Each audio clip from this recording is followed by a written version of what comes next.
সবাইকে আসসালামু আলাইকুম। সবাইকে ঈদুল আজহার ঈদ মুবারক।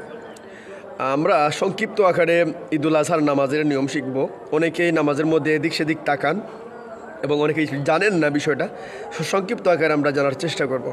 প্রথমে নিয়ত করব, ঈদগাহে যাওয়ার পরে প্রোগ্রাম শুনবো, আমরা ওয়াজ শুনবো। শোনার পরে যখন নামাজে দাঁড়াবো, নামাজের নিয়ত করব। নিয়ত করার পরে আল্লাহু আকবার বলে তাকবীর দেব।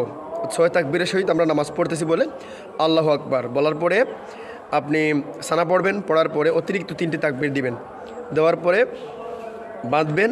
বাঁধার পরে সূরা ফাতিহা পড়বেন। সূরা ফাতিহার সাথে অন্য একটা সূরা মিলাবেন।